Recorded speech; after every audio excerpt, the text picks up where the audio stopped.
আসসালামু আলাইকুম রহমতুল্লাহ। আলহামদুলিল্লাহ ওয়াসসালাতু ওয়াসসালামু আলা রাসূলিল্লাহ ওয়া আলা আলিহি ওয়া আসহাবিহি ওয়া বা'দ।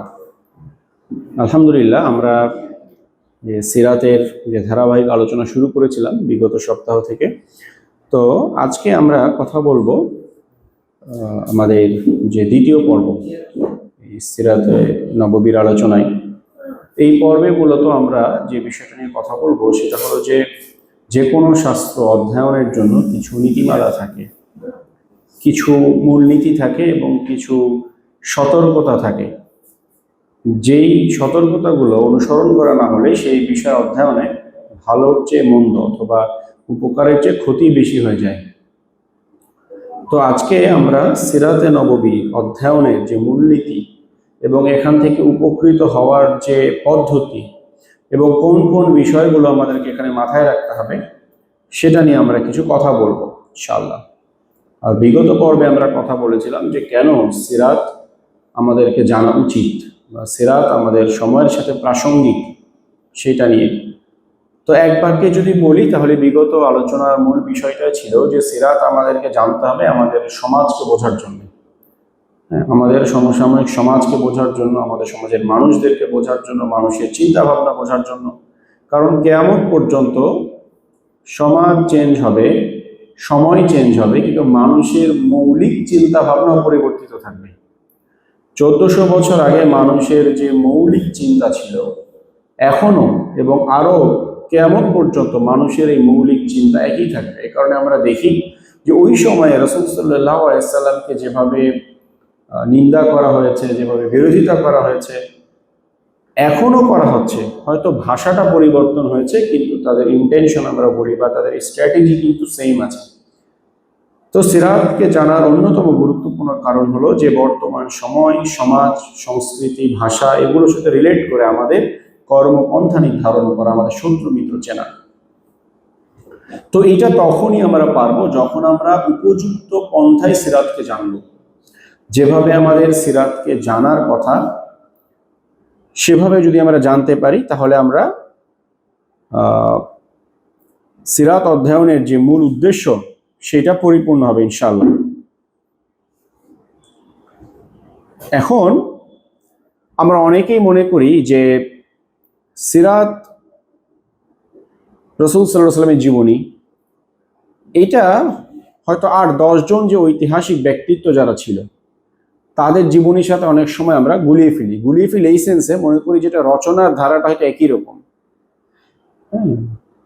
তো যেই মানুষটা টমাস এডিসনের জীবনী লিখেছেন কিংবা শেক্সপিয়ারের জীবনী লিখেছেন আর যেই মানুষটা রাসূল সাল্লাল্লাহু আলাইহি ওয়াসাল্লামের জীবনী লিখেছেন তারা কখনোই সমান নয়।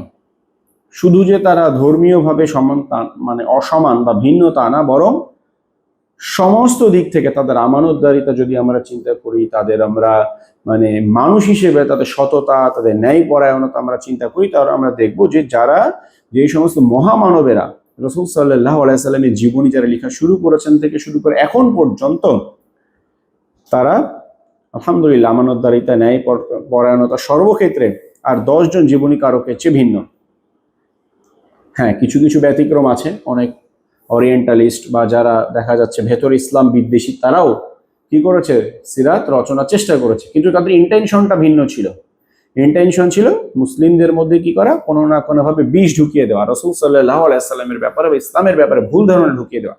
কিন্তু যারা সত্যিকার অর্থে আলেম, এবং আমরা যাদেরকে মানে মুহাক্কিক আলেম বলে থাকি বা যারা হকপন্থী আলেম, তারা যখন যুগে যুগে সিরাত লিখেছেন তারা প্রত্যেকেই তাদের ন্যায়পরায়ণতা, আমানতদারিতা এবং সততার দিক থেকে তাদের যুগের সর্বশ্রেষ্ঠ মানুষ ছিলেন।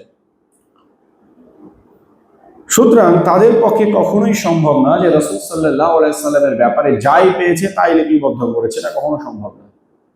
অবশ্যই তারা উপযুক্তভাবে যাচাই বাছাই করেই রাসূল সাল্লাল্লাহু আলাইহি ওয়াসাল্লামের জীবনীকে লিপিবদ্ধ করেছেন। হ্যাঁ, তবে কিছু কিছু ক্ষেত্রে তাদের যাচাই বাছাই বিভিন্ন কারণে তারা করতে পারে না। এই কারণে অনেক বর্ণনায় মতভেদ আছে। যেমন হাদিসের ক্ষেত্রে আমরা দেখি যে স্পষ্টভাবে কি কোনো একটা উসুলের ভিত্তিতে বা কোনো একটা উলুমুল হাদিসের যে নিয়ম কানুন সেগুলোর ভিত্তিতে হাদিসগুলোকে ক্লাসিফাই করা হয়েছে, গ্রহণ করা হয়েছে, কোনোটা বর্জন করা হয়েছে।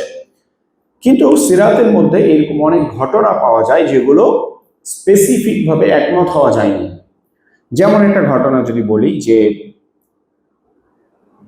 মিরাজের সময় আমরা জানি যে রাসূল সাল্লাল্লাহু আলাইহি সাল্লাম বলছেন, তাকে যখন মসজিদুল হারাম থেকে মসজিদুল আকসায় নিয়ে যাওয়া হলো, সেখানে তিনি সমস্ত নবীদেরকে নিয়ে নামাজ পড়লেন, এরপর তিনি ঊর্ধ্ব আকাশে গেলেন, মিরাজে গেলেন। এখন কিছু কিছু বর্ণনায় পাওয়া যায় যে রাসূল সাল্লাল্লাহু আলাইহি সাল্লামকে মসজিদুল আকসায় একটা মধু এবং একটা পানির পাত্র, একটা দুধ এবং একটা মদের পাত্র দেওয়া হয়েছিল, এবং একটা পানির পাত্র দেওয়া হয়েছিল, দুধ, মদ এবং পানির পাত্র দেওয়া হয়েছিল। তো তিনি সেখান থেকে দুধের পাত্রটা গ্রহণ করেছিলেন। তো বলা হলো যে আপনার উম্মত মুক্তি পেয়ে গেল। যদি আপনি মদের পাত্র গ্রহণ করতেন তাহলে উম্মত কি হতো? ধ্বংস হয়ে যেত। আবার কোনো কোনো বর্ণনায় পাওয়া যায় যে এই পাত্রটা তাকে অফার করা হয়েছিল মিরাজে গিয়ে, আসমানের উপরে। এখন আসলে কখন এই ঘটনাটা ঘটেছে?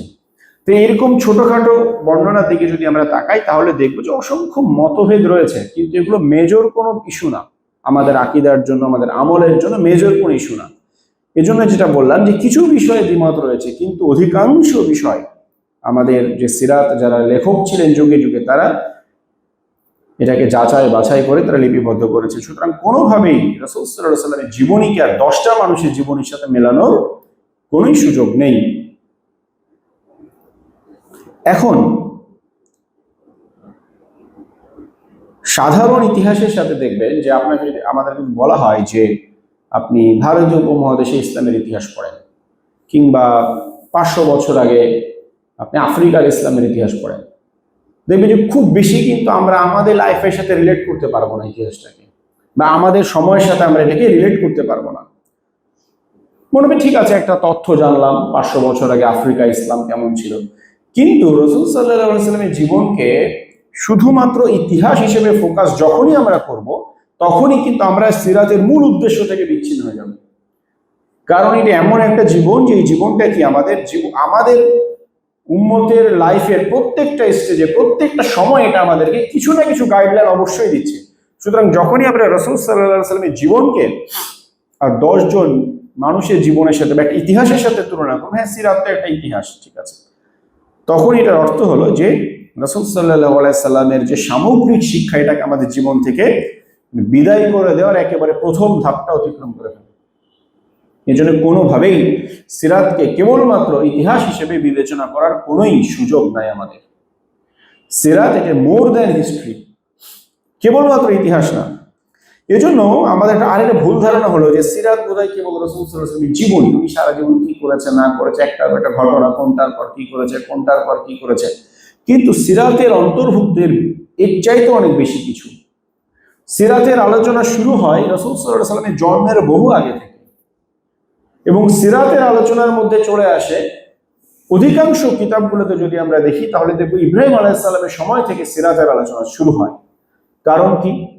কারণ সেই যে মক্কার সূত্রপাত হলো, জমজম কূপের সূত্রপাত হলো, কাবা সূত্রপাত হলো, এবং সেখান থেকেই তো সেই বনু ইসমাইলের বংশধর হিসেবেই তো রাসূল সাল্লাল্লাহু আলাইহি ওয়াসাল্লাম এসেছিলেন।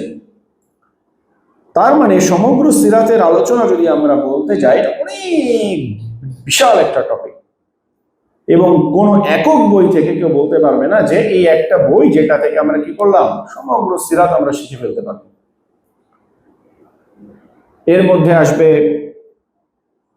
ইব্রাহিম আলাইহিস সালামের ইতিহাস, মক্কা শহরের ইতিহাস, জমজম কূপের ইতিহাস, রাসূল সাল্লাল্লাহু আলাইহি সাল্লামের জন্মের আগের আরবের ইতিহাস, তৎকালীন বিশ্বের ইতিহাস, তৎকালীন অন্যান্য ধর্মগুলোর ইতিহাস, তৎকালীন মূর্তি পূজার ইতিহাস অর্থাৎ কুরাইশদের যে ধর্ম, শিরকের ইতিহাস। এর মধ্যে আসবে তৎকালীন সমাজের কথা, এর মধ্যে আসবে রাসূল সাল্লাল্লাহু আলাইহি ওয়াসাল্লামের ব্যক্তি জীবনের কথা, তার পারিবারিক জীবন, তার সামাজিক জীবন, তার রাজনৈতিক জীবন, তার যুদ্ধ জীবন, তার স্ত্রীদের জীবন, তার সন্তান সন্ততিদের জীবন। এই সমস্ত কিছু সিরাতের আলোচনার মধ্যে চলে আসবে। তার মাক্কি জীবন, তার মাদানী জীবন, তার দাওয়াতি জীবন, তার সংগ্রামী জীবন, তার চরিত্র, তার আখলাক, রাসূল সাল্লাল্লাহু আলাইহি ওয়াসাল্লামের সততা, সমস্ত কিছুর মধ্যে চলে আসবে। রাসূল সাল্লাল্লাহু আলাইহি ওয়াসাল্লামের আকীদা, তার ইবাদত কেমন ছিল, তার আকীদা কি ছিল, তার মুআমালাত কেমন ছিল, মানুষের সাথে তার লেনদেন কেমন ছিল, সমস্ত কিছু কিন্তু সিরাতের মধ্যে চলে আসবে। এজন্য কখনোই এককভাবে কোনো একটা বই থেকে সমগ্র সিরাত সম্পর্কে ধারণা পাওয়া যাবে না। এবং সমগ্র সিরাত টু জেড জানা এটাও আমাদের জন্য খুবই কঠিন সাধারণ মানুষের জন্য। এর জন্য আলেমরা বলছেন যে সাধারণ মানুষ তাকে কিছু বিষয় অবশ্যই সিরাত থেকে জানতে হবে। এই সমস্ত কিছু কভার করে এটা সবার পক্ষে এত ডিটেইলে জানা সম্ভব না। তো মূল যে জিনিসটা আমাদের এখান থেকে সিরাত থেকে আমাদেরকে নিতে হবে সেটা হচ্ছে যে রাসূল সাল্লাল্লাহু আলাইহি সাল্লামের জীবনটাকে জানা, যে তিনি কি করেছেন, কিভাবে বেড়ে উঠেছেন, তার যৌবন কেমন ছিল, তার শৈশব কৈশোর কেমন ছিল, তার মানে দাওয়াতি জীবন কেমন ছিল, তার জীবনের বিভিন্ন পর্যায়কে জানা এবং এইখান থেকে আমাদের জন্য কি শিক্ষা রয়েছে এই শিক্ষাটা আহরণ করা। একজন সাধারণ মানুষের পক্ষে যদি আমি যেটা বললাম যে তার আকীদা, মুআমালাত, মুআশারাত সমস্ত কিছু জানতে গেলে কি করতে হবে, এটা ওই সংক্রান্ত যে বিশাল কিতাবাদির সম্ভার এগুলো জানতে হবে। কেউ যদি জানতে চায় যে রাসূল সাল্লাল্লাহু আলাইহি ওয়াসাল্লামের লেনদেন কেমন ছিল, তাহলে যত হাদিসের কিতাবের মধ্যে লেনদেনের আলোচনা আছে সবগুলো জানতে হবে। এটা আলেমদের ছাড়া সাধারণ মানুষের পক্ষে সম্ভব না। কেউ যদি বলে যে রাসূল সাল্লাল্লাহু আলাইহি ওয়াসাল্লামের রাজনৈতিক জীবন কেমন ছিল, তাহলে রাসূল সাল্লাল্লাহু আলাইহি ওয়াসাল্লামের যুদ্ধ এবং তার রাজনীতি নিয়ে যত গ্রন্থ লেখা হয়েছে এই গ্রন্থগুলো পড়তে হবে মানুষকে, যেটা অধিকাংশ সাধারণ মানুষের পক্ষে সম্ভব না। আলেমদের কথা ভিন্ন। তো এই জন্য আলেমরা বলছেন যে সাধারণ মানুষ হিসেবে আমাদেরকে অন্তত এতটুকু জানতে হবে যে রাসূল সাল্লাল্লাহু আলাইহি সাল্লামের পুরো জীবনটা কি ঘটেছে, তিনি কি করেছে এবং আমাদের সমসাময়িক সময়ের জন্য আমরা এখান থেকে কি শিখতে পারি, এইটা। এখন প্রশ্ন আসতে পারে যে আমরা তো বিভিন্ন ধরনের সিরাত পাই, বাজারে অসংখ্য সিরাত রয়েছে, তাহলে আমরা কোন সিরাত, অনেকে প্রশ্ন করে কোন সিরাত পড়ব। তো এখানে মূলনীতিটা হচ্ছে যে প্রথমত যে আলেমরা, এখানে আমরা যে কথাগুলো বলছি প্রত্যেকটা শব্দ হচ্ছে আলেমদের বক্তব্য, সেটা হয় কোনো বই থেকে নেওয়া অথবা কোনো বক্তব্য থেকে, এটা আমাদের ব্যক্তিগত বক্তব্য না, এটা ডিসক্লেমার দিয়ে দিলাম আর কি। তো যখন কেউ বলে যে আমরা কোন সিরাত দিয়ে শুরু করবো, তো প্রথম কথা হচ্ছে যে আলেমরা এটা বলে থাকেন সিরাত শুরু করতে হবে যেটা সর্বজন স্বীকৃত গ্রহণযোগ্য গ্রন্থ। কারণ সিরাতের ক্ষেত্রে বলা যাবে না যে এটা যেমন বুখারী শরীফ কিছু সবচেয়ে বিশুদ্ধতম হাদিস গ্রন্থ। তো সিরাতের এমন কোনো কিতাব নেই যেটা পুরোপুরি মানবীয় ভুলের ঊর্ধ্বে বা সীমাবদ্ধতার ঊর্ধ্বে। কারণ প্রথমত এটা একটা মানুষের রচনা, এটা কোনো আসমানি গ্রন্থ না। দ্বিতীয়ত এক একজন সিরাত লেখক এক একটা বিষয় ফোকাস করে লিখেছে। যে বললাম যে সিরাত এত ব্যাপক জিনিস, একটা মানুষের পক্ষে সমস্ত কিছু মানে ফোকাস করে লেখা এটা একরকম অসম্ভব। দেখবেন কোন কোন সিরাত মাত্র 30-40 পৃষ্ঠা, এরকমও আছে। বাচ্চাদের সিরাত না, বড়দের সিরাত কিন্তু 70 পৃষ্ঠা 80 পৃষ্ঠা। আবার কোন কোন সিরাত বিশ্বকোষ দেখেন 11 খণ্ড, সেটাও আছে। তাহলে সিরাত আমরা কোনটা দিয়ে শুরু করব? প্রথমত মূল কথা হলো যে প্রথমে, এটা শুধু সিরাতের ক্ষেত্রে না, যে কোনো শাস্ত্রের একটা মূল কথা হলো যে সেটা অধ্যয়ন করতে হয় মৌলিক এবং ছোট্ট কিতাব দিয়ে। এই জন্য দেখবেন যারা ফিকহ পড়ে আমাদের দেশে কমি মাদ্রাসা, একদম ছোটবেলায় পড়ানো হয় তালিমুল ইসলাম, একদম ছোট একটা বই, 40-50 মনে হবে যে বাচ্চাদের নার্সারি লেভেলের ফিকের বই কাইন্ড অফ। এরপর সেখান থেকে একটু যখন উপরে যায় তখন ফিকহুল মুয়াসসার, হলো 100-150 পৃষ্ঠার একটা বই, একদম সেখানে কোনো ডিটেল দলিল বা এরকম কিছু না, জাস্ট কি করতে হবে মূল জিনিসটা। এরপর যখন আরেকটু উপরে যায় তখন সেখান থেকে আসে কুদুরি, সেখান থেকে যখন আরো উপরে যায় তখন আসে হেদায়া, এরকম বিভিন্ন স্টেপ বাই স্টেপ, মানে যত উপরে যায় তত কি হয়, বইগুলো বড় হয়। আমাদের ক্ষেত্রেও তাই, আমরা একদম ছোটবেলায় পরিবেশ পরিচিতি বিজ্ঞানের মধ্যে সমাজ বিজ্ঞান সবকিছু পড়েছি। যখন একটু বড় হয়েছে তখন কি হয়েছে, ফিজিক্স কেমিস্ট্রি আলাদা হয়ে গেছে। আবার ইউনিভার্সিটিতে গেছি তখন যে ফিজিক্স, সে শুধু ফিজিক্সই পড়ছে এরকম। তো এই বিষয়টা সিরাতের ক্ষেত্রেও সত্য যে আমরা যখন একেবারে প্রাথমিকভাবে সিরাত অধ্যয়ন শুরু করব তখন খুব মৌলিক এবং খুব বেশি বড় না, হ্যাঁ, প্রাথমিক পর্যায়ে যে সিরাতের কিতাবগুলো এগুলো দিয়ে শুরু করবে এবং অবশ্যই সেগুলোই আমাদেরকে বেছে নিতে হবে যে এটা সর্বজন স্বীকৃত বিশুদ্ধ গ্রন্থ বা সর্বজন স্বীকৃত নির্ভরযোগ্য গ্রন্থ। নট নেসেসারিলি 100% তথ্য বিশুদ্ধ হতে হবে। যেমন রাহিকুল মাকতুব, আপনি এর অনেক ভিতরে অনুসন্ধান করলে দেখবেন অনেক তথ্য নিয়ে অন্যান্য কিতাবে ভিন্ন রকম তথ্য আছে। যেমন রাসূল সাল্লাল্লাহু আলাইহি ওয়াসাল্লামের জন্ম তারিখটার কথাই যদি চিন্তা করেন, প্রায় 20টারও বেশি মতামত আছে। কেউ বলছে 9ই রবিউল আউয়াল, কেউ বলছে 12ই রবিউল আউয়াল, কেউ বলছে 8ই রবিউল আউয়াল, কেউ বলছে 10ই রবিউল আউয়াল। ঠিক আছে, সুতরাং এগুলো নিয়ে মতভেদ থাকবে, কিন্তু ওভারঅল সামগ্রিক বিচারে আর রাহিকুল মাকতুম একটা নির্ভরযোগ্য গ্রন্থ, সিরাতে ইবনে হিশাম একটা নির্ভরযোগ্য গ্রন্থ। এটা তো এখন অসংখ্য তাহকিক হয়েছে, যাচাই বাছাই হয়ে এটা তো আরো আমাদের কাছে অ্যাভেলেবল হয়ে গেছে। এইরকম একেবারে প্রাথমিক পর্যায়ে নির্ভরযোগ্য গ্রন্থগুলো দিয়ে শুরু করা। যদি আমাদের কারো কনফিউশন থাকে যে কোনটা দিয়ে শুরু করবো, অবশ্যই একজন আলেমের সাথে পরামর্শ করে নেয় যে আমি সিরাত শুরু করতে চাচ্ছি কোনটা। এরপর আপনি ধীরে ধীরে ধীরে ধীরে প্রাথমিক পর্যায়ে সিরাত পড়লে যেটা হবে, আমার টোটালটার একটা গ্লিমস চলে আসবে মাথার মধ্যে, তখন উপরের লেভেলে গেলে পড়াটা ইজি। তা মজার একটা মানে অভিজ্ঞতা আমি দেখেছি অনলাইনে, যে যে বিভিন্ন বইয়ের গ্রুপগুলো থাকে, একজন প্রশ্ন করেছে যে আমি আসলে কোরআন তো মানে অর্থ বুঝতে চাচ্ছি, আমি কোন তাফসির দিয়ে শুরু করব? তো মানুষ লেখে তাফসির ইবনে কাসির, ঠিক আছে। দেখেন তাফসির ইবনে কাসির কোনো ডাউট নাই, এটা নিঃসন্দেহে একটা যুগশ্রেষ্ঠ তাফসির, মাকবুল একটা গ্রন্থ, এটা আল্লাহ সুবহানাহু ওয়া তাআলার পক্ষ থেকে কবুলিয়তের প্রমাণ যে এটা এতদিন পর্যন্ত আছে, ভবিষ্যতেও থাকবে। কিন্তু একটা যে বিগিনার, যে একটা তাফসিরও পড়েনি বা কোরআনের সামগ্রিক বিষয় আইডিয়া নাই, তাকে শুরুতে আপনি তাফসির ইবনে কাসিরের মধ্যে ধরিয়ে দিলে হারিয়ে যাবে সমুদ্রের মধ্যে। হ্যাঁ, তো এই জন্য কি হয়তো এক খণ্ডের একটা সংক্ষিপ্ত তাফসির, এটা দিয়ে শুরু করা, এটা আলেমদের রিকমেন্ডেশন। এরপর আলেমদের সাথে পরামর্শ ক্রমে ধীরে ধীরে ধীরে ধীরে আরো ডিপে যাওয়া।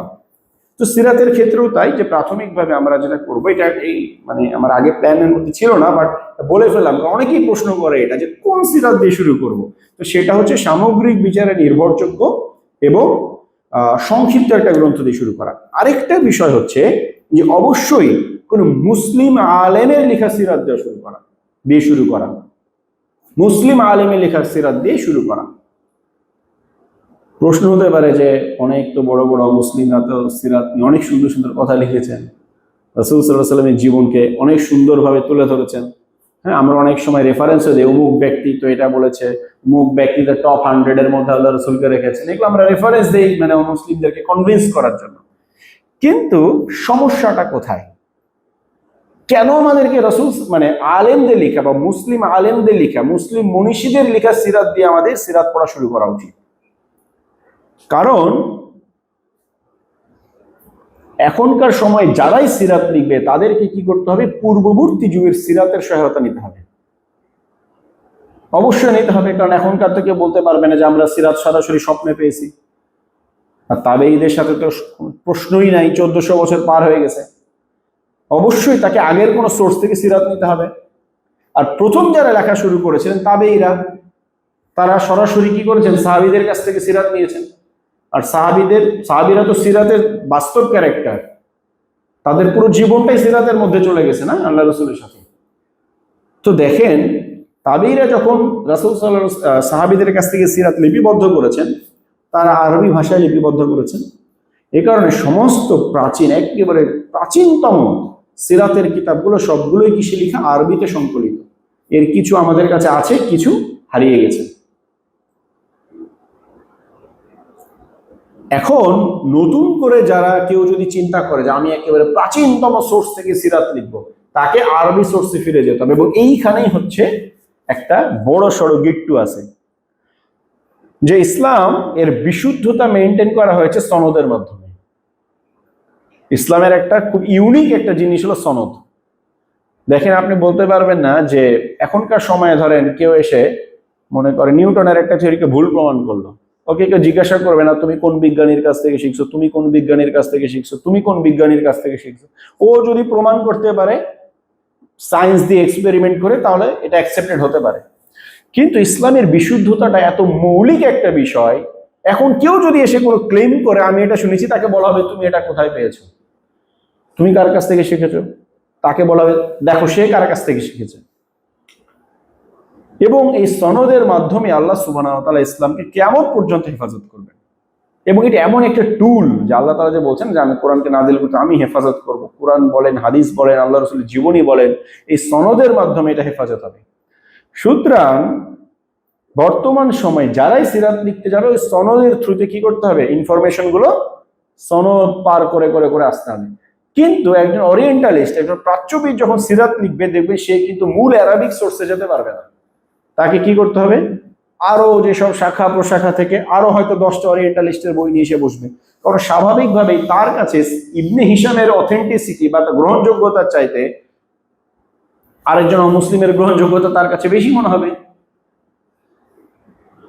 এজন্য তারা কি করে, তথ্য যখন নির্বাচন করে সেই তথ্যগুলোই পিক আপ করে যেগুলো তার নিজের মনের সাথে চায়। হ্যাঁ, আল্লাহ রসুলের, হ্যাঁ এটা তো একটা ভালো মানুষের বৈশিষ্ট্য, লিখে দিই। এই জন্য দেখবেন আয়েশা রাদিয়াল্লাহু আনহাকে যখন আল্লাহ রসুল বিয়ে করেন তখন তার বয়স নাকি 18 বছর ছিল, এরকম একটা ইনফরমেশন দেখবেন খুব পপুলার।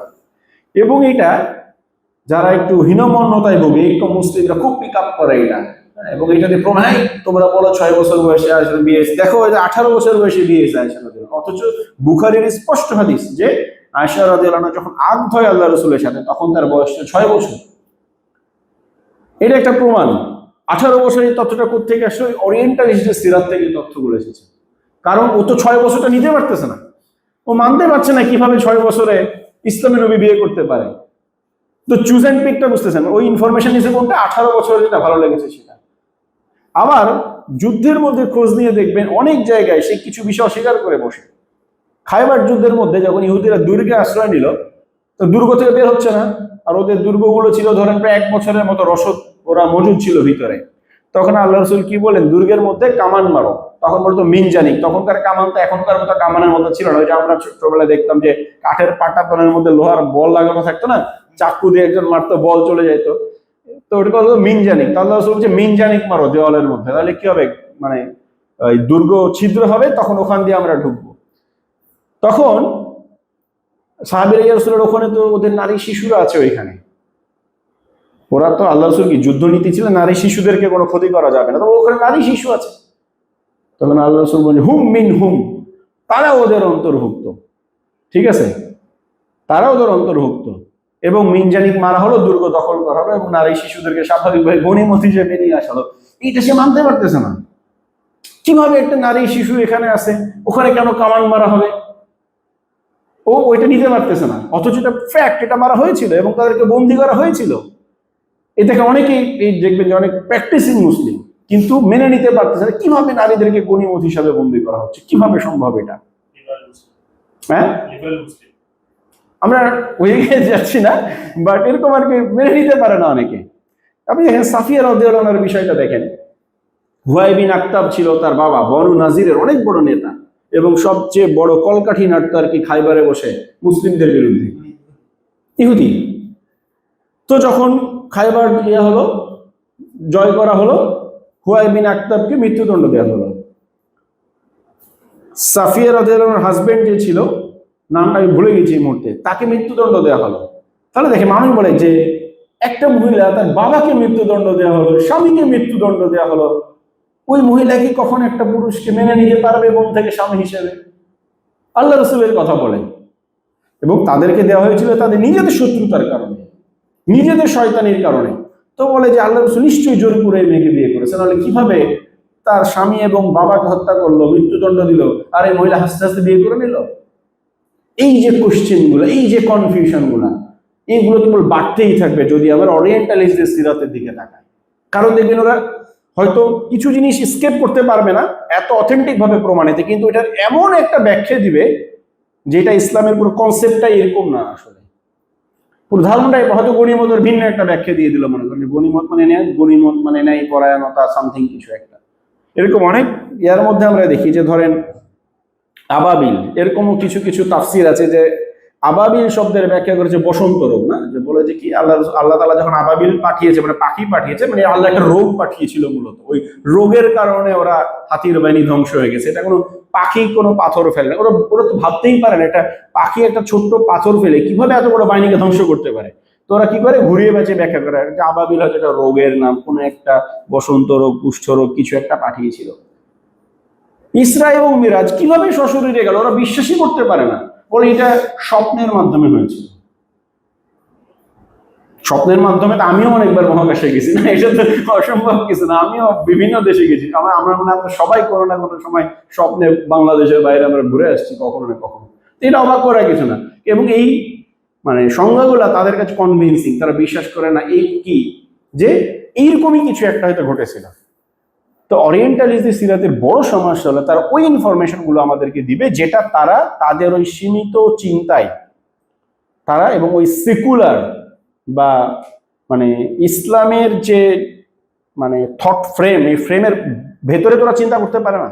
সো ওদের যতটুকু ঢোকে ওইটুকুই ওরা কি করবে, ওদের সিরাতের মধ্যে পিক করবে এবং বাকিটা তারা পিক করবে না। অনেক সময় one side of the coin দেখাবে, আরেক সাইড দেখাবে না। হ্যাঁ, তো এজন্য সিরাত আমরা শুরু করব অবশ্যই মুসলিম স্কলারদের লেখা সিরাত থেকে, মুসলিম স্কলারদের। এবং ওই সমস্ত মুসলিম স্কলারদের সিরাতের মধ্যেও দেখবেন অনেক মতভেদ, অনেক মানে কথা আছে।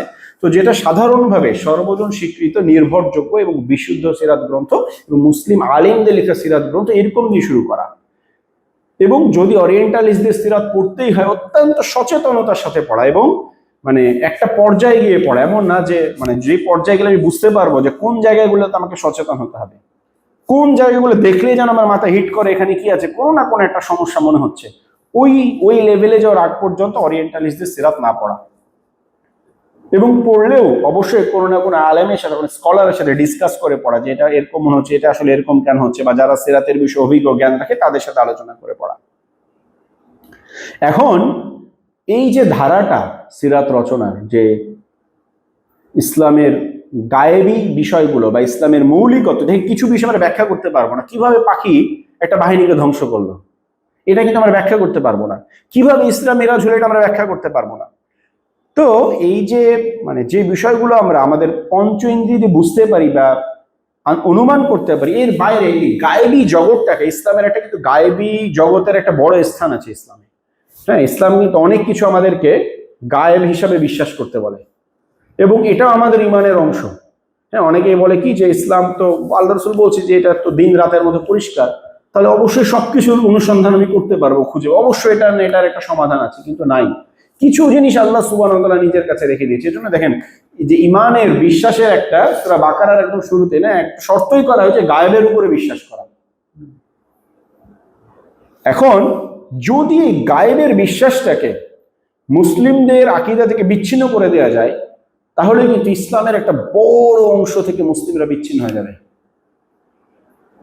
যদি এটা বিশ্বাস করানো হয় যে যেটা তোমরা বুঝতে পারবা, যেটা বিজ্ঞান বুঝতে পারবে, বিজ্ঞান প্রমাণ করতে পারবে, তোমরা খালি ওইটাই বিশ্বাস করো, তাহলে ইসলামের একটা বড় শিক্ষাকে মুসলিমদের থেকে আলাদা করে দেয়। এবং এইটাই ছিল প্রথম ব্রিটিশদের ষড়যন্ত্র। ব্রিটিশরা এটা প্রথম শুরু করেছিল।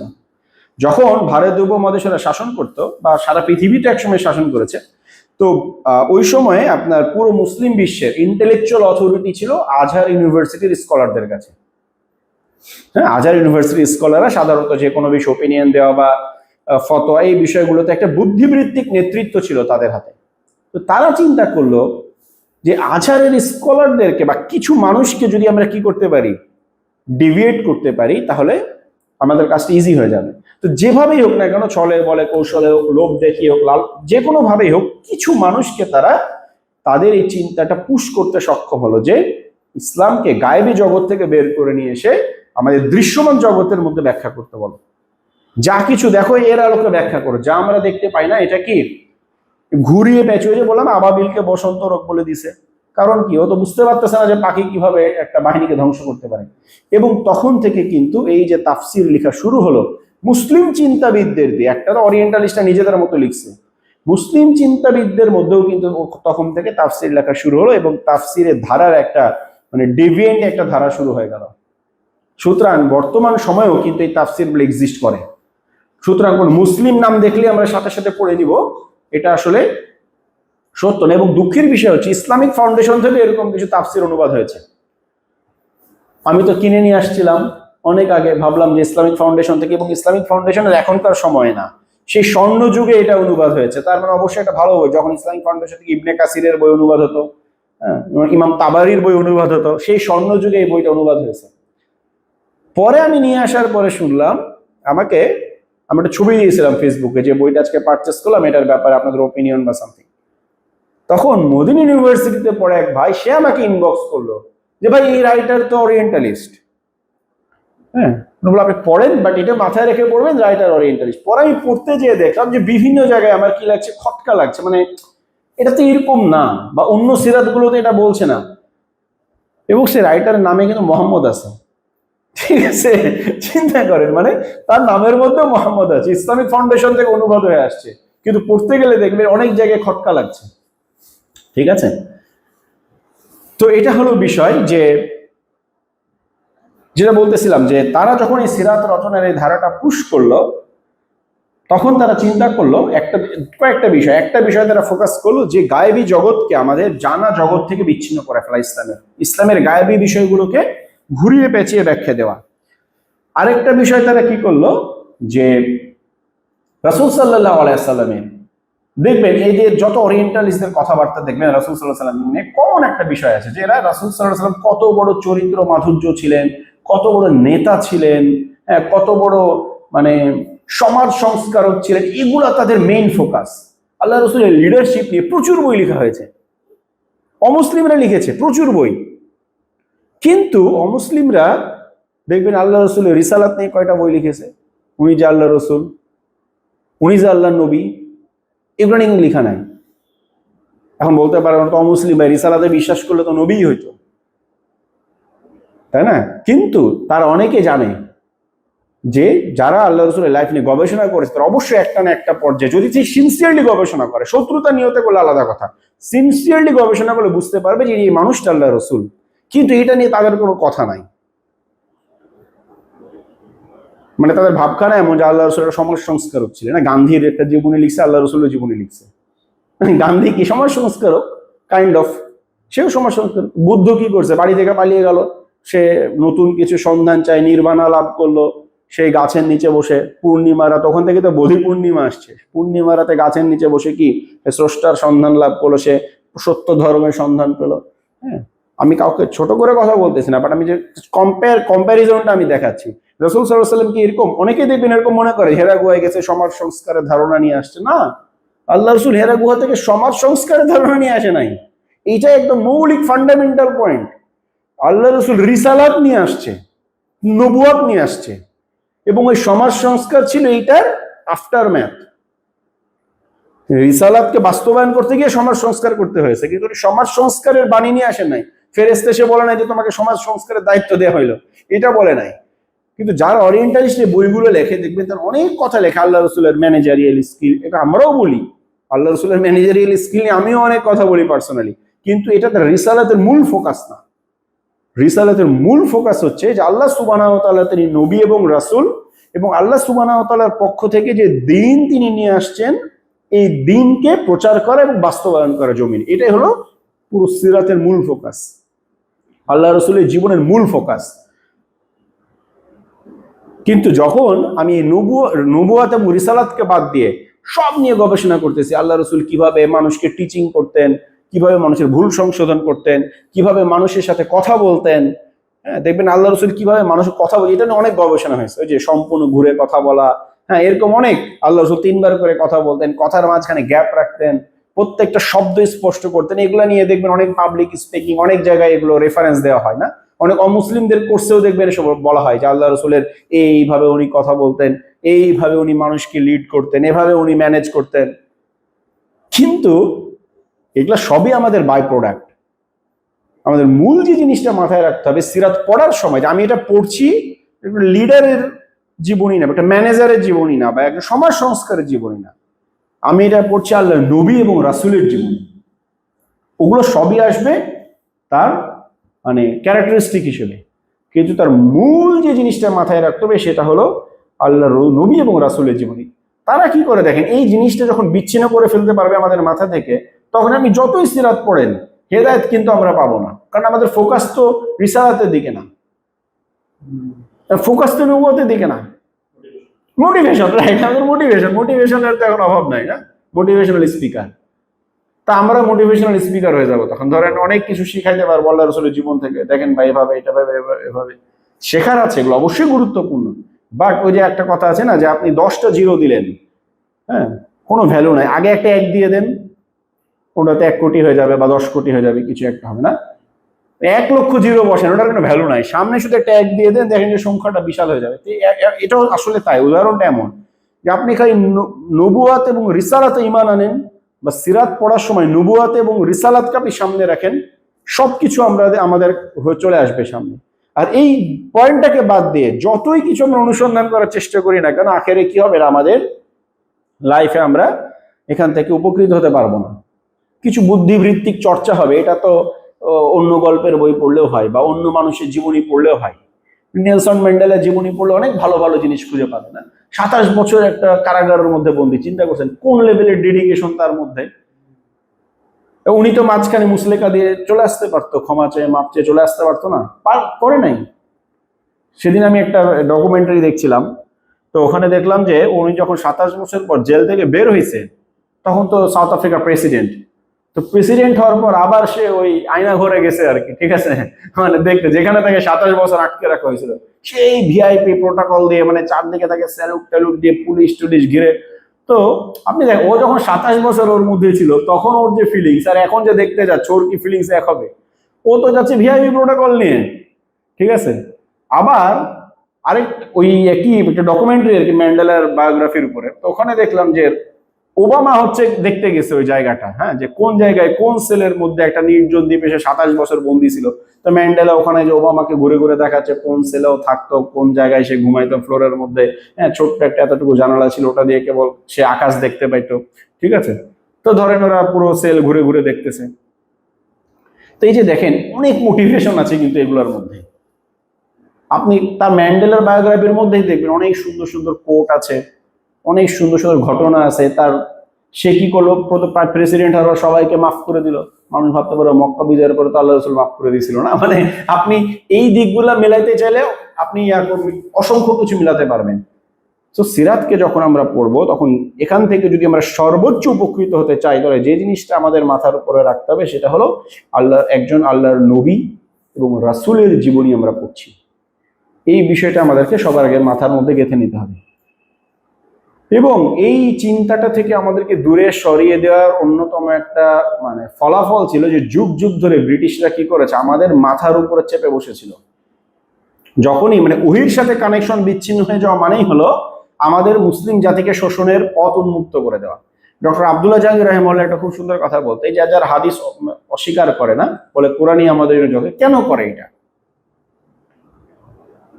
হাদিস অস্বীকারটা, ওরা তো কোরআন অস্বীকার করতে পারতো, কোরআন তো অস্বীকার করছে না। কোরআন অস্বীকার করলে সে নাস্তিক বলবে, কিন্তু কোরআনটাকে রাখে, হাদিসটাকে অস্বীকার করে, যাতে কেউ নাস্তিক টেক দিতে না পারে। আর যখনই হাদিস থেকে আমাদেরকে ফিরায় নিতে পারবে, তখন ধীরে ধীরে ধীরে ধীরে এই মানুষটা অবশ্যই একসময় মুরতাদ হয়ে যাবে। কারণ অনেক কনফিউশন চলে আসবে, আমি ব্যাখ্যা করতে পারতেছি না, কোরআনের অনেক বিধান আছে সে ব্যাখ্যা করতে পারবে না এগুলা। তো ফার্স্ট স্টেপ হচ্ছে তাকে হাদিস থেকে আলাদা করো, একসময় সে অটোমেটিক কোরআন থেকে আলাদা হয়ে যাবে। তো এটাও তাই যে আমাদেরকে তারা শুরুতেই ডেভিয়েট মানে গোমরা করতে পারবে না, বাট শুরুতে বলবে কি করো, একটা মহামানবী জীবনী, সমাজ সংস্কারক হিসেবে দেখো আল্লাহ রাসূলের জীবনটাকে, হ্যাঁ, একটা চিন্তক হিসেবে দেখো। এখন একটা খুব জনপ্রিয় টার্ম আসে চিন্তক, ঠিক আছে, একটা সময় ছিল দার্শনিক, এখন ফেসবুকে দেখি চিন্তক। তো যখন আল্লাহ রাসূলকে আপনি চিন্তক, দার্শনিক, সমাজ সংস্কারক হিসেবে চিন্তা করবেন, ততদিন পর্যন্ত আমরা একটা গুমরাহির দরজা খোলা আছে আমাদের সামনে, অনেক কিছু আমরা মিলাতে পারবো না। যখনই দেখবো আল্লাহ নবী এবং রাসূল, তখন অনেক ব্যাখ্যা আমাদের সামনে খুলে যাবে, কারণ তখন গায়েবী জগতের ব্যাখ্যা তো আমাদের কাছে উন্মুক্ত না। আল্লাহ নবী এবং রাসূল মানে কি? আল্লাহ সুবহানাহু ওয়া তাআলার সাথে তার কানেকশন, আল্লাহ সুবহানাহু ওয়া তাআলা সরাসরি তার কাছে ওহী পাঠিয়েছে। তখন অনেক ব্যাখ্যা আমাদের কাছে ক্লিয়ার হয়ে যাবে যদি আমরা এটা গায়েবের কাছে সমর্পণ করি। আর যখনই গায়েব থেকে আরো আলাদা করে নিয়ে আসবো, তখন এটা কি ব্যাখ্যা আমাদের মাথা থেকে আসবে, তখন ওই যে আবাবিল মানে বসন্ত রোগ, ওই ব্যাখ্যায় বের হবে আমাদের মাথা থেকে, ঠিক আছে। আচ্ছা,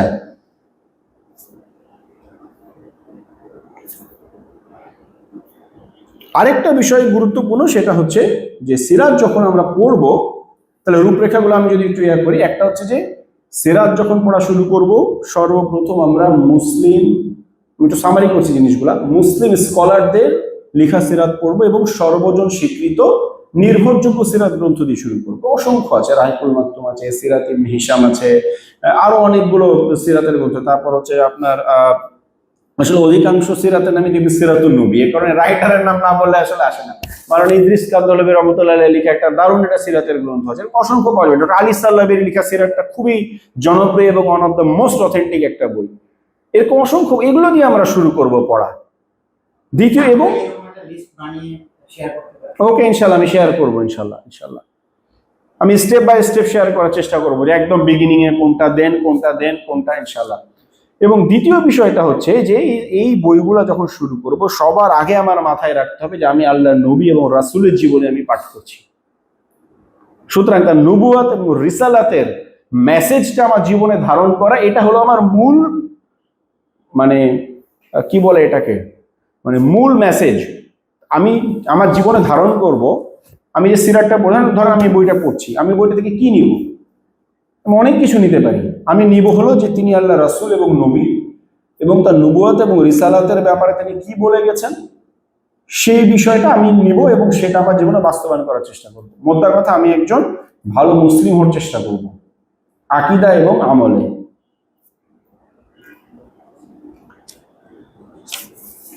আচ্ছা, এবং লাস্ট যে পয়েন্টটা সেটা হচ্ছে যে আমরা যখন পড়বো সেটা হচ্ছে, এটা খুব গুরুত্বপূর্ণ যে পুরোপুরিভাবে ব্যক্তিগত অধ্যয়নে সীমাবদ্ধ না থাকা।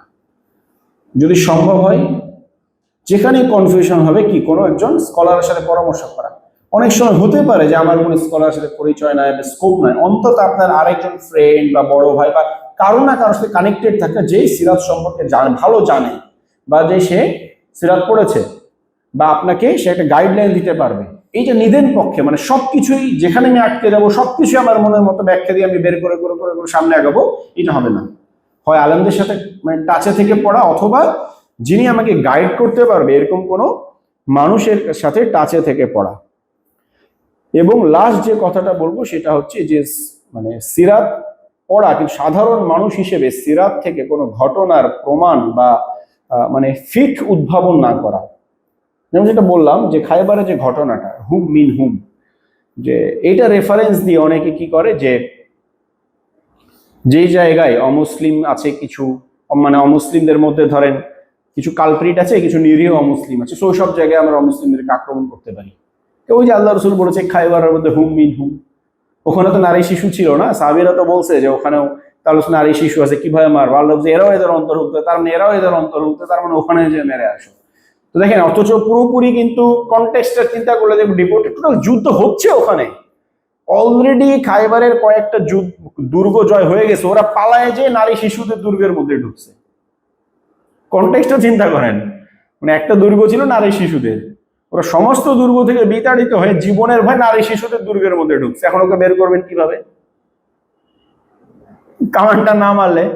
আর এখন ধরেন 10টা মুসলিম একটা রেস্টুরেন্টে বসে খাচ্ছে, আপনি যে মেরে দেবেন এখানে হুম মিন হুম, এরা ওই নেতানিয়াহুর মধ্যে নাকি? মানে এটা তো আসলে অ্যাবসার্ড না? ঢোকার জন্য হত্যা করেনি, রাইট? ওটা জাস্ট দুর্গে ঢোকার জন্য। এমন আছে কামান মারছে মানে দুর্গ একদম একটা মোমের মতো বাস্ট হয়ে গেছে, এরকমও কিছু না, জাস্ট ঢোকার জন্য। অথচ ওইটাকে রেফারেন্স দিয়ে এখন কি বলা হচ্ছে যে ওখানে একটা মুসলিম আছে, মেরে ফেলে, এদেরকে মেরে ফেলা, কারণ এরা ওদের অন্তর্ভুক্ত, এরা আমেরিকান সরকারকে ট্যাক্স দিচ্ছে, এদের হাতেও রক্ত লেগে আছে। হ্যাঁ, বিষয়টা তো সেরকম না। তো এই এক্সপ্লেনেশন গুলো কেন আসে? ওই যে বললাম যে স্কলারদের থেকে সিরাতটা না নেওয়ার কারণে, হ্যাঁ, এই ধরনের আসে। আচ্ছা, এবার আমরা চলে আমাদের আজকে লাস্ট যে পয়েন্টটা সেটা হচ্ছে যে সিরাতের সোর্স। আমরা তাহলে আজকে কথা বললাম কি নিয়ে? আমরা কথা বলছি যে প্রথমে কথা বললাম যে সিরাতের অন্তর্ভুক্ত কি কি, কোন জিনিসগুলো সিরাতের মধ্যে ইনক্লুডেড। এরপর আমরা কথা বলেছি সিরাত আমরা কিভাবে পড়া শুরু করব, এবং এর মধ্যে আলোচনায় চলে এসেছে যে সিরাত নিয়ে ঔপনিবেশিকদের যে ষড়যন্ত্র, হ্যাঁ, বা অরিয়েন্টালিস্টদের যে ষড়যন্ত্র, তারা কি ধরনের ষড়যন্ত্র করে এবং কিভাবে এগুলো মুসলিম সমাজের মধ্যে অনুপ্রবেশ করলো, এই বিষয়গুলো নিয়ে আমরা কথা বলেছি। লাস্ট যে পয়েন্টটা সেটা হচ্ছে যে সিরাতের সোর্স কি। অনেকে প্রশ্ন করে যে ভাই সিরাতের বইগুলোতে লেখা হয়েছে, কোত্থেকে লেখা হয়েছে? তো সিরাতের বইগুলো আচ্ছা, এখন যখন কেউ নতুন করে সিরাত লিখবে তাকে অবশ্যই যেটা বললাম যে প্রাচীন সিরাতের বইগুলো অথবা সমসাময়িক সিরাতের বইগুলো থেকে নিতে হবে। কিন্তু যখন প্রথম সিরাত লেখা হয়েছে তখন কোত্থেকে লেখা হয়েছে? সিরাতের সবচেয়ে নির্ভরযোগ্য সোর্স হলো কোরআন, এবং 1 নম্বর সোর্স হলো কোরআন। কেন মনে হতে পারে কোরআনের মধ্যে সিরাতের কি আছে? দেখেন, কোরআন হলো সবচেয়ে সার্টেন সোর্স, এখানকার তথ্য নিয়ে, অথেন্টিসিটি নিয়ে কোনো ডাউট নাই। এবং কোরআন নাজিল হয়েছে পুরো সিরাত আল্লাহ রসুলের যে মানে নববী লাইফে যে ডিউরেশন, পুরো ডিউরেশন জুড়ে কোরআন নাজিল হয়েছে। সো প্রত্যেকটা ঘটনার প্রেক্ষিতে আয়াতগুলো আসছে। তাহলে কোরআনের যে বেস্ট সোর্স আর কোনটা হবে সিরাতের ক্ষেত্রে? আপনি দেখুন সূরা, আপনি চিন্তা করেন যে বদর যুদ্ধ সম্পর্কে আমি সবচেয়ে অথেন্টিক ইনফরমেশনটুকু চাই, আপনি সূরা আনফাল পড়তে হবে। সূরা আনফাল নাজিলই হয়েছে বদর নিয়ে। উহুদ সবচেয়ে অথেন্টিক ইনফরমেশন সূরা আলে ইমরানে দেখতে হবে, কারণ সূরা আলে ইমরানের একটা বড় অংশ আসছে উহুদ যুদ্ধ নিয়ে। আপনি চিন্তা করেন যে তাবুক যুদ্ধ নিয়ে সূরা তাওবা, সবচেয়ে অথেন্টিক সোর্স হলো সূরা তাওবা। খন্দক যুদ্ধ নিয়ে বা বনু কুরাইজার এই যে ঘটনা, সব সূরা আহজাব, তাই না? বনু নাজিরকে যে বহিষ্কার করলো, অবরোধ করা হলো, সূরা হাসর দেখেন। সূরা হাসরে ইবনে আব্বাস রাদিয়াল্লাহু আনহু একটা কথা আছে, উনি বলতেন যে তোমরা সূরা হাসরকে সূরা বনু নাজির বলো। মানে পুরো সূরাটাই বনু নাজিরের ঘটনার প্রেক্ষিতে আসছে, এই জন্য উনি বলতেন সূরা হাসর এটা সূরা বনু নাজির। ঠিক আছে, তাহলে দেখেন মানে এই যে মেজর মেজর ঘটনাগুলো, বদর, উহুদ, খন্দক, হ্যাঁ, হুনাইনের নামও কিন্তু কোরআনের মধ্যে আসছে। হুনাইনের যুদ্ধের কথা কোরআনের মধ্যে আসছে। আল্লাহ তাআলা বলছে যে সেই হুনাইনের দিনের কথা স্মরণ করো, যেখানে তোমরা সংখ্যাধিক্য নিয়ে উৎফুল্ল হয়ে পড়েছিল। মুসলিমরা বলেছিল আজকে আমাদেরকে কেউ হারাতে পারবে না। হ্যাঁ, 20,000 আর্মি গিয়েছিল হুনাইনের যুদ্ধে। প্রথম বদরের যুদ্ধে 313 জন, ওরা ছিল কত 1000, মানে 3 টাইমস। উহুদে মুসলিমরা ছিল 1000, ওরা ছিল 1000-এর মতো। আব্দুল ইবনে উবাই 300 নিয়ে পালায় আসছিল মাঝখানে, মানে 700। কাফেররা ছিল 3000। খন্দকে মুসলিমরা ছিল 3000, ওরা ছিল 10,000। মানে সব জায়গায় দেখবেন যে 3 ডাবল, 3, 3.5, 4 এরকম। হুনাইনের যুদ্ধে মুসলিমরাই বেশি, মুসলিমরা ছিল 20,000। তো মুসলিমরা ভেবেছিল আজকে আমাদেরকে কেউ, এরকম কিছু কিছু কথা আসছিল যে আজকে সংখ্যাধিক্য উৎফুল্ল হয়ে গেছে, আজকে আমাদেরকে কেউ হারাতে পারবে না। তো শুরুতে হুনাইন মুসলিমরা জিতেছিল, কিন্তু শুরুতে তারা কি হয়েছিল, একটা বড় সড় আঘাত খাইছে এবং অনেকে পিছু টান দিয়ে পালায় যাচ্ছিল, না সম্মানে বিক্ষিপ্ত হয়ে পড়েছিল আক্রমণে। তো এটা আল্লাহ একটা শিক্ষা দিলেন যে সংখ্যাধিক্য কি মুসলিমদের বিজয় নিশ্চিত করে না। তো ওখানে হুনাইনের কথা আল্লাহ তাআলা কোরআনের মধ্যে উল্লেখ করেছেন, বদরের কথা আল্লাহ তাআলা উল্লেখ করেছেন। তাহলে সিরাতের সবচেয়ে সবচেয়ে অথেন্টিক সোর্স হলো কোরআন। নেক্সট সোর্সটা হলো হাদিস, এবং সর্ববৃহৎ সোর্স হলো হাদিস। সিরাতের অসংখ্য ঘটনা আমরা হাদিসের মধ্যে পাই। তেমনি সিরাত পড়তে গেলে এমন কিছু ঘটনা চলে আসবে, ও এটা তো হাদিসের মধ্যে পড়ছিলাম, এটা তো হাদিসের মধ্যে দেখছিলাম, এরকম অসংখ্য ঘটনা চলে আসে। নেক্সট সোর্স হলো হাদিস। থার্ড সোর্স হলো সিরাতের গ্রন্থগুলো, এবং এই প্রাচীন গ্রন্থগুলো, এবং এইগুলাই আসছে কোত্থেকে, কোরআন এবং হাদিস থেকে। সিরাতের প্রাচীন গ্রন্থগুলো হলো সিরাতের তৃতীয় বৃহত্তম সোর্স, এবং চতুর্থ সোর্স হচ্ছে ইতিহাস। ইতিহাস, জমজম কূপ কিভাবে আসলো, এটা তো কোরআনে নাই না, এটা তো কোরআন আসারও বহুত আগের কথা। হ্যাঁ, আদনানি কাহাতানি আরবরা কিভাবে আসলো, এটা তো কোরআনের মধ্যে কোথাও পাবেন না যে আদনানি কাহাতানি কিভাবে আসলো। ইসমাইল আলাইহিস সালাম কিভাবে, ইব্রাহিম আলাইহিস সালাম কিভাবে আসলো মক্কায়, কিভাবে দুইটা বনু ইসমাইল আর বনু ইসাক এত ডিস্টেন্সে চলে গেল। একটা একই পিতার সন্তান তো না, ইব্রাহিম আলাইহিস সালামের সন্তান, একটা সন্তান তার বংশধারা মক্কায়, আর একটা শত শত মাইল দূরে ফিলিস্তিনে, প্যালেস্টাইনে। কিভাবে এটা হইল, কিভাবে বংশধারাগুলো আসলো, কিভাবে মানে বনু ইসমাইল বনু ইসাক ভাগ হয়ে গেল, বনু ইসরায়েল কোত্থেকে আসলো, এই ইতিহাসগুলো কিন্তু আমার কোরআন বোঝার জন্য লাগবে বা সিরাত বোঝার জন্য লাগবে। কিন্তু এগুলো আমাদেরকে কোথায় থেকে নিয়ে আসতে হবে, ইতিহাস থেকে। এগুলো আমাদেরকে, এবং এখানেও আর একটা সচেতন, যে ইতিহাস যখন পড়বো তখন ওরিয়েন্টালিস্টদের ইতিহাস থেকে সাবধান, কারণ ওরা এমন কিছু জিনিস পুশ করবে যেটা আসলে আমাদের মূল মাকসাদ না। তা একটা ছোট্ট উদাহরণ দিয়ে আমি শেষ করবো আজকের আলোচনা মোটামুটি এখানেই। যে একজন অমুসলিম ব্যক্তি, নামটা মনে আসছে না, আমাদের সমসাময়িক সময়ের, তার খুব বিখ্যাত একটা কথা হলো যে ইসলাম পৃথিবীর সর্বশ্রেষ্ঠ ধর্ম, কিন্তু মুসলিমরা সর্বনিকৃষ্ট জাতি। কথাটা শুনলে খুব ভালো লাগতে পারে, অনেক মুসলিমও বলবে হ্যাঁ ভাই কথাটা আসলেই সত্য, ইসলাম সর্বশ্রেষ্ঠ, আমরাই খারাপ। অনেক মুসলিমকে দেখবেন এরকম বলে যে ভাই আমরা অমুসলিমকে খারাপ বলি, আমরাই খারাপ। ঠিক আছে, তো কথাটার আসলে ট্র্যাপটা কোথায়? এই যে বলছে না ইসলাম সর্বশ্রেষ্ঠ ধর্ম, এইটা হলো পয়জন, বুঝছেন? ওর মূল টার্গেট পরের অংশটা, যে মুসলিমরা সর্বনিকৃষ্ট জাতি। এইটা তো আপনি শুধু যদি বলতো ভাই মুসলিমরা সর্বনিকৃষ্ট, আপনি সর্বনিকৃষ্ট, আপনি কি ভাই আমি সর্বনিকৃষ্ট, কেউ মানবে না। ভাই আপনার ধর্মটা সর্বশ্রেষ্ঠ, আপনি সর্বনিকৃষ্ট। হ্যাঁ ভাই ঠিকই বলছেন ভাই, মানতে পার, আমরা তো ভাই দূরে সরে গেছি ধর্ম থেকে, তাই না? হ্যাঁ, এটাই কিন্তু ওই যে বলো না যে ইসলাম সর্বশ্রেষ্ঠ ধর্ম, এটা হলো ট্র্যাপ। এই পয়জনটা মিশাই দিয়ে পরের বাক্যটা খাওয়ালো যে তোমরা সর্বনিকৃষ্ট জাতি। ওদের মূল মাকসাদ ইসলামকে স্বীকৃতি দেয় না, মূল মাকসাদ হচ্ছে মুসলিমদেরকে সর্বনিকৃষ্ট হিসেবে উপস্থাপন করা। হ্যাঁ, তো এই ট্র্যাপ থেকে সাবধান থাকতে গেলে ইতিহাস নিয়ে সাবধান, আর ওদের লেখা সিরাতগুলো নিয়ে সাবধান। আর যে মূলনীতিগুলো মানে সংক্ষেপে বলার চেষ্টা করলাম, এই মূলনীতিগুলো মাথায় রেখে যদি আমরা সিরাত পড়তে পারি, ইনশাল্লাহ আমাদের সিরাতের জার্নিটা ফ্রুটফুল হবে এবং আমাদের এই সামনের পুরো জার্নিটা আমরা এই মূল প্রিন্সিপালগুলো মাথায় রেখে আগাবো ইনশাআল্লাহ তাআলা। সুবহানাকাল্লাহুম্মা ওয়া বিহামদিক, আশহাদু আল্লা ইলাহা ইল্লা আনতা, আস্তাগফিরুকা ওয়া আতুবু ইলাইক। আসসালামু আলাইকুম ওয়া রাহমাতুল্লাহি ওয়া বারাকাতুহু।